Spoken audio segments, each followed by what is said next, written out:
Okey, kita pergi ke sistem limfa pula.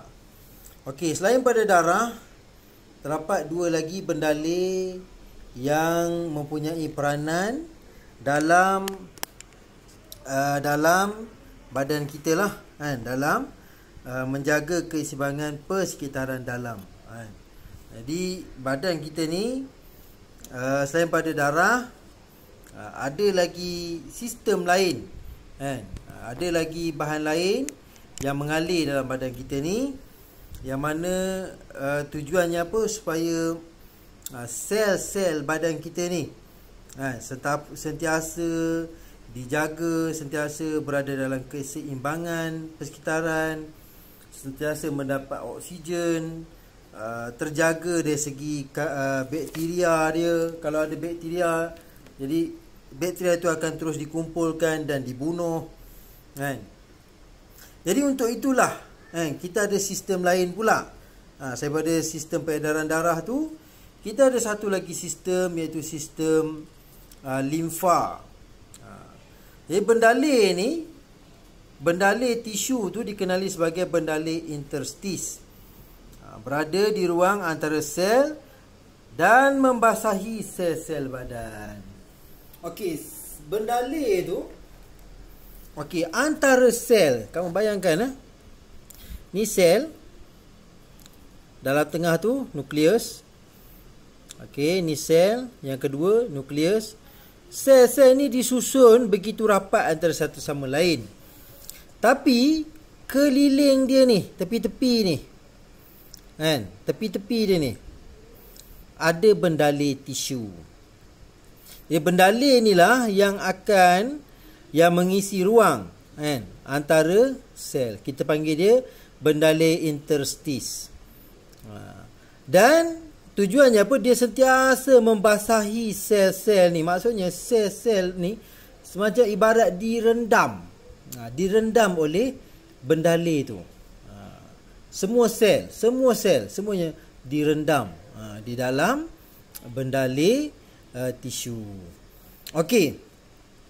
Kemudian bendalai limfa mengalir melalui salur limfa, ya, dan merupakan sebahagian daripada sistem vaskular. Jadi dia sebahagian lah daripada sistem salur darah, kan? Sistem vaskular ni yang bermaksud salur darah. Tapi dalam dia tak ada darah. Dalam sistem limfa ni dia tak ada darah. Dia bukan terdiri daripada sel darah merah, tidak. Cuma nanti kamu akan tengok bagaimana sistem ni akhirnya akan bercantum, akan pergi juga masuk balik ke dalam darah, ke dalam salur darah, kan? Okey.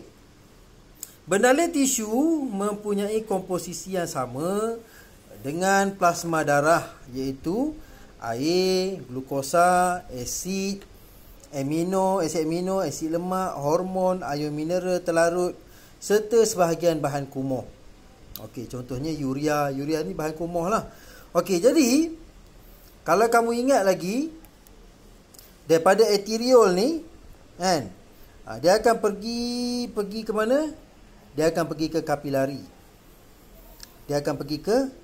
Yang ni, yang warna biru merah ni, dia akan pergi ke kapilari.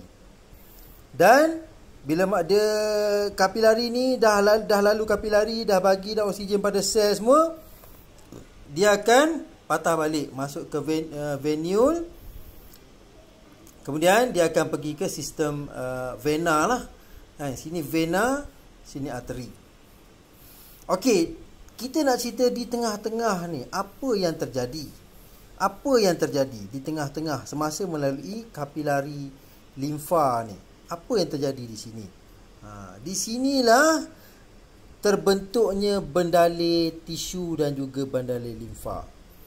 Di sinilah terkeluarnya air, glukosa, asid lemak, semua terkeluar di mana? Di kapilari ini. Dan mereka ni akan patah balik, masuk balik dalam kapilari limfa, kemudian dicantum, masuk balik ke dalam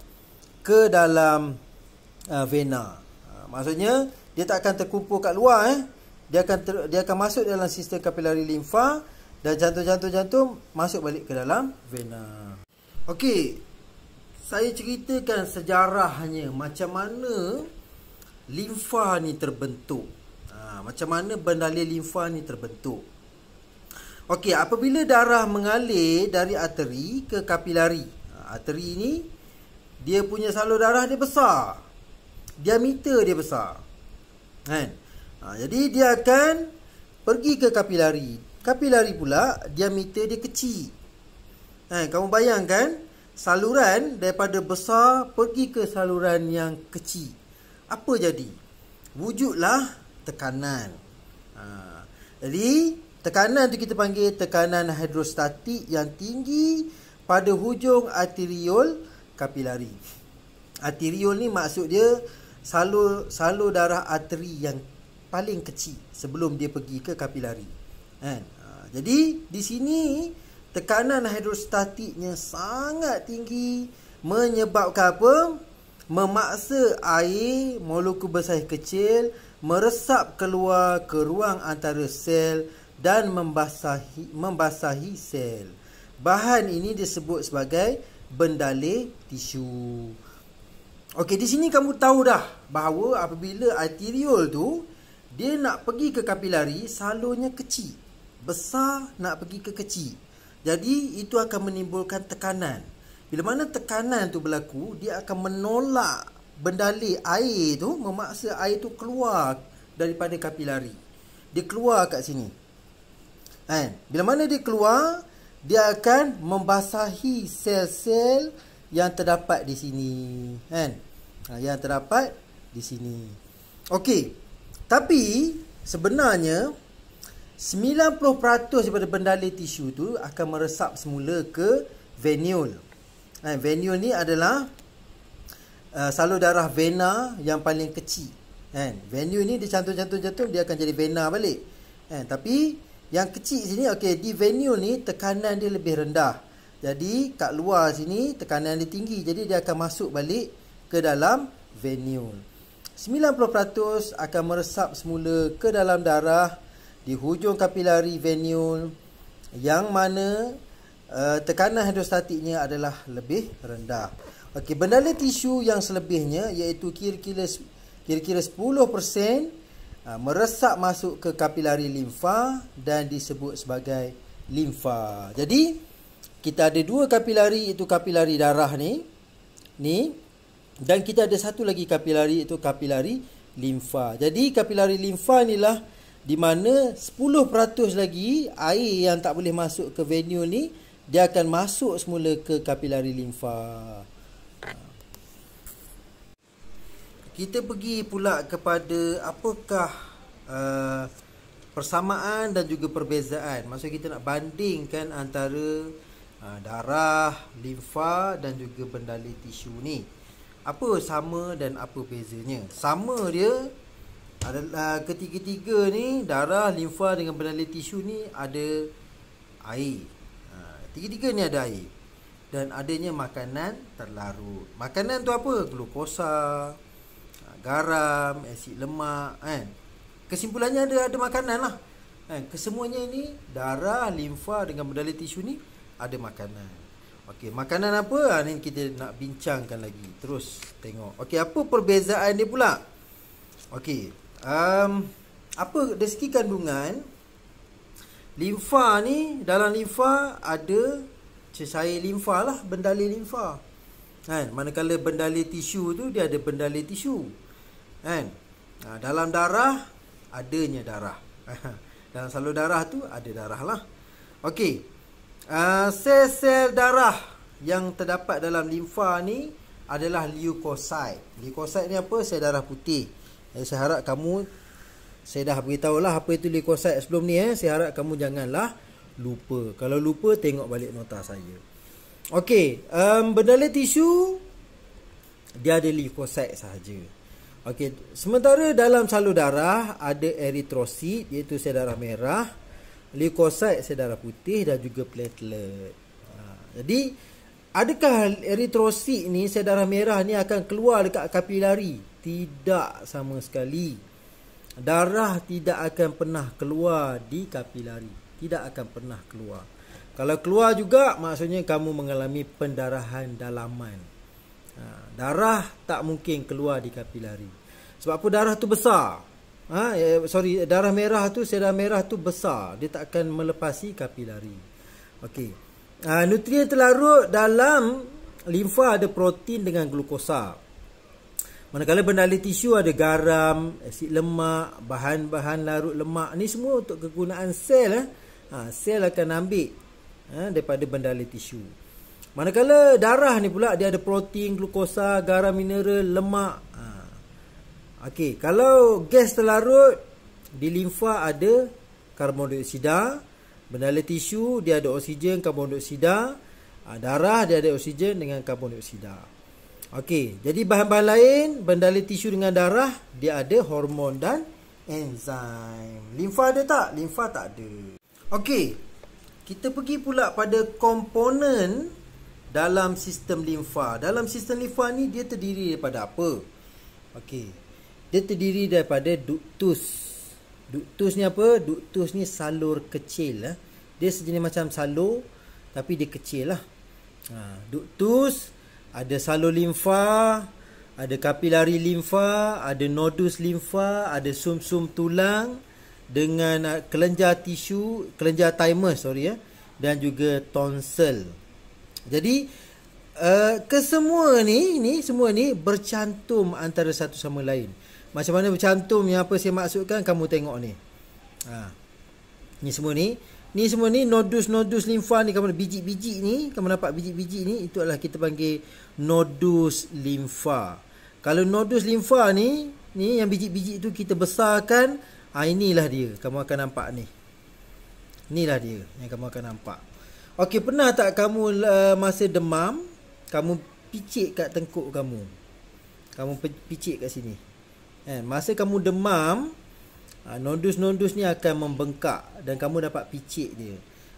Daripada situ kamu tahulah kemungkinan adanya bakteria kan masuk dalam kamu punya ni, dalam tubuh kamu, badan kamu, dan sistem limfa ni dia akan kumpulkan dan dia akan bunuh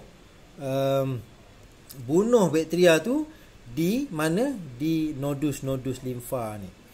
Itu tujuan sistem limfa sebenarnya. Dia akan collect semua bendali-bendali ni.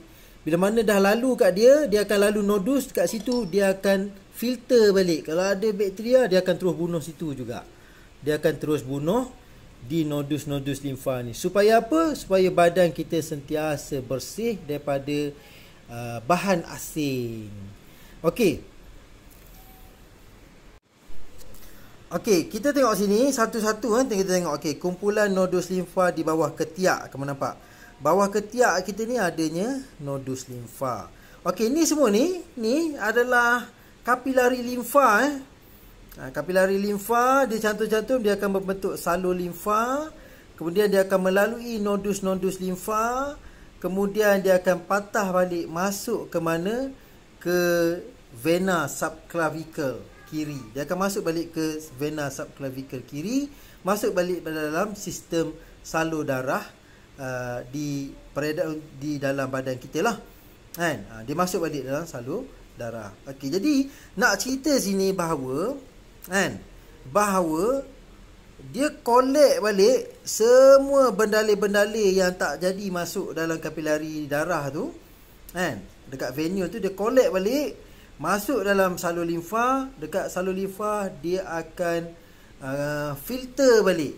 Dia akan filter balik apa-apa ada bakteria ke, dibunuh situ. Kemudian dia akan patah balik, masuk balik ke vena subclavicle kiri dan masuk balik dalam sistem peredaran darah.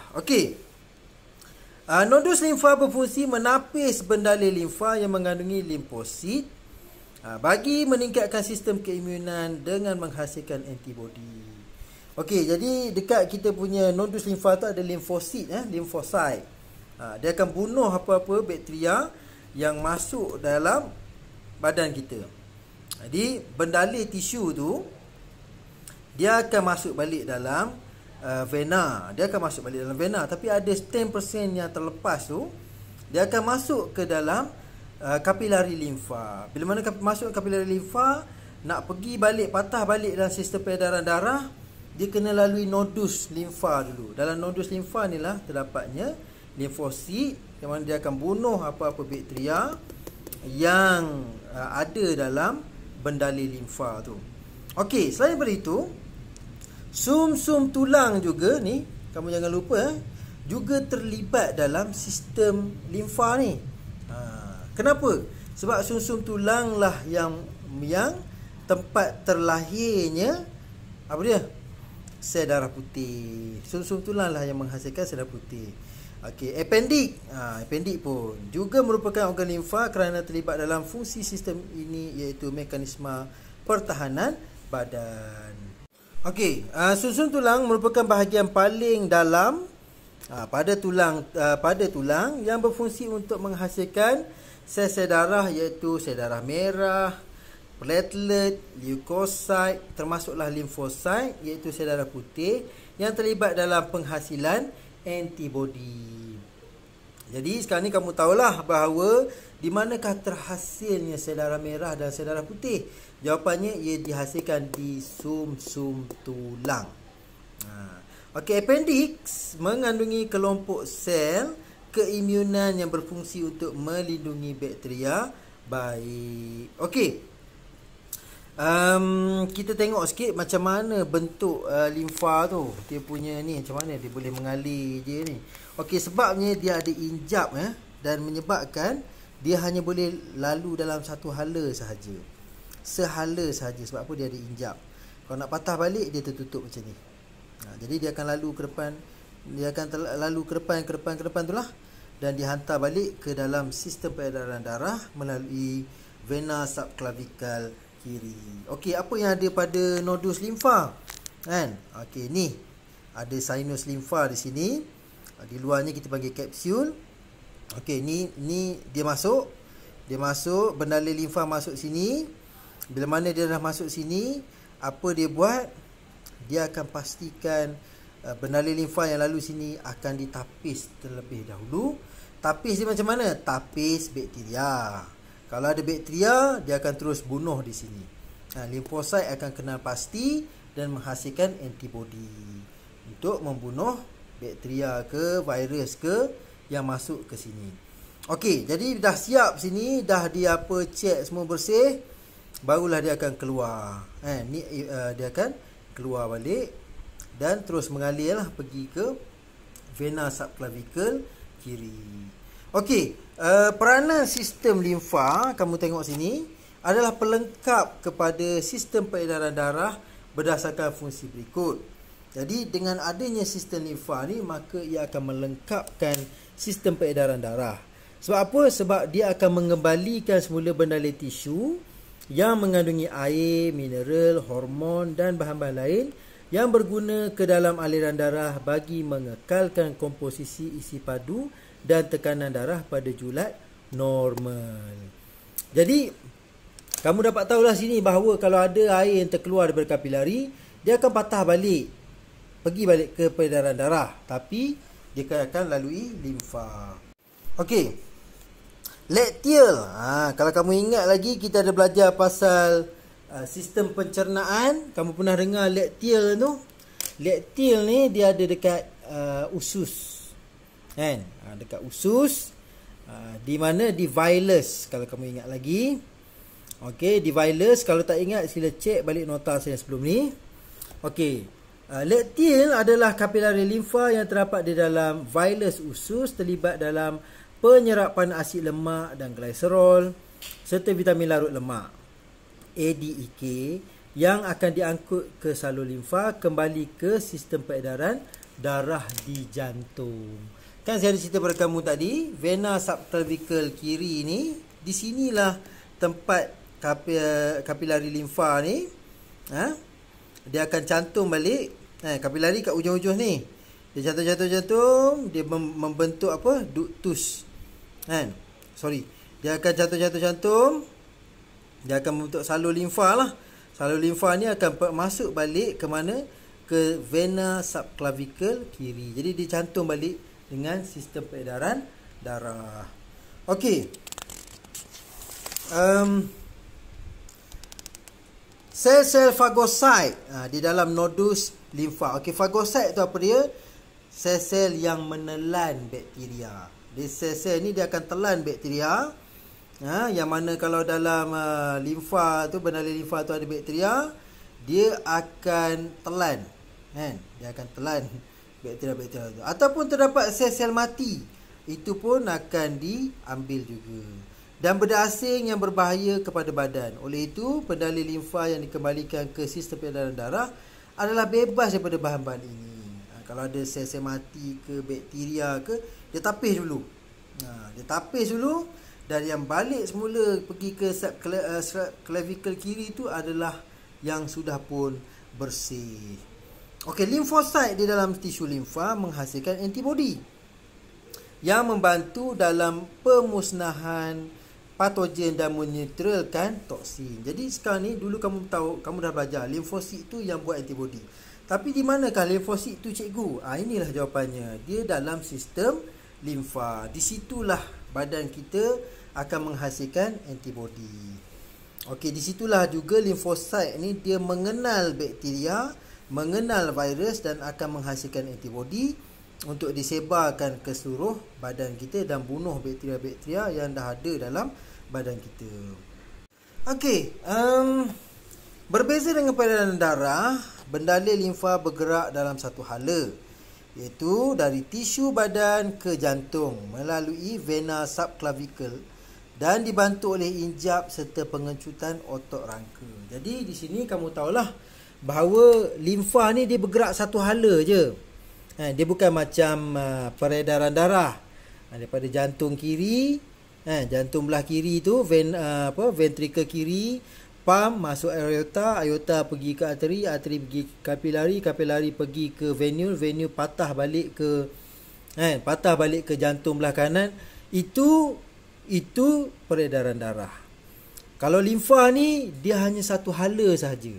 Daripada sel di situ terbentuknya dekat kapilari tu terbentuknya bendalur tisu. Bendalur tisu ni akan sepatutnya patah balik masuk ke dalam venule kapilari venule. Tapi ada 10% yang tak boleh masuk, dia akan masuk balik ke sistem limfa. Jadi dia hanya satu hala je, daripada tisu pergi ke jantung. Okey, bendalur tisu yang merosak masuk ke kapilari limfa akan mengalir ke salur limfa yang lebih besar, ductus limfa, sebelum memasuki vena subclavicle untuk dikembalikan ke jantung. Okey, di sepanjang laluan pada salur limfa terdapat nodus limfa yang menapis mikroorganisma. Okey, jadi di sini kita tengok perjalanan dia daripada kapilari darah. Jadi di sini tekanan tinggi akan memerah keluar, kan? Akan menolak air keluar, maka terbentuklah bendalur tisu.